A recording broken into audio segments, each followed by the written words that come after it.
am the Reverend Dr. Maria McDowell, rector of Christ Episcopal Church in Tacoma, Washington.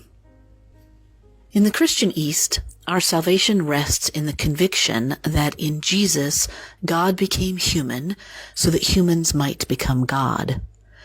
This phrase, from the North African theologian Saint Athanasius, is an interpretation of 2 Peter 1:4, in which the author seeks to assure us that we have been given all we need to become participants in the divine nature. God participates in us so that we can participate in God.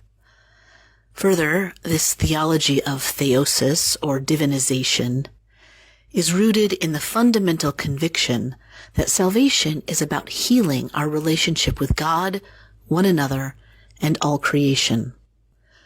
The way our relationships are healed is by doing or being what it is we are called and created to be in the first place. Creatures actively participating in the ongoing love, joy, and nurture of God that sustains all creation. Jesus took on our full humanity so that our full humanity might be filled with and participate in God for all eternity. As a woman, that means my humanity was also taken up in Jesus. Jesus' humanity has to include not only the maleness of his body, but the femaleness of who I am as well. If Jesus' humanity does not somehow include female humanity, then the logic of the Christian East forces two possible conclusions. Either Jesus is not fully human, which amounts to a rejection of core Christian doctrine that Jesus is both fully divine and fully human, or women are not themselves fully human. It will come as no surprise that of the two options, it is the humanity of women that too often gets sacrificed on the altar of the maleness of Jesus and the related maleness of God. Fundamentally, we struggle to believe that females, the female body and the feminine, are truly and fully human. Our primary understanding of what it is to be human is almost always modeled on the male body and on supposedly masculine characteristics, qualities, and virtues. Yet God never seems to abide by our particularly gendered boundaries. God consistently takes on characteristics and practices, qualities that we stereotypically assume are feminine. In Isaiah, God can no more forget us than a mother can forget her nursing child. In Luke's Jesus, God laments over Jerusalem like a mother laments over her child. And in Matthew, Jesus gathers her children like a hen gathers her chicks.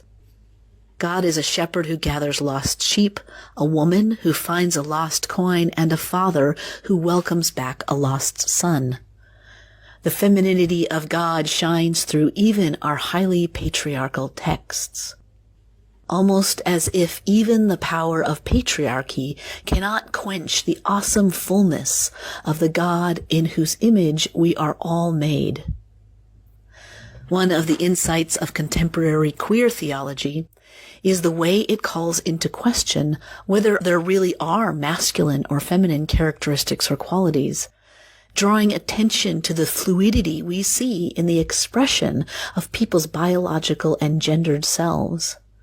We are learning in yet another way that compassion and assertiveness, kindness and courageousness are human qualities, not masculine or feminine, male or female.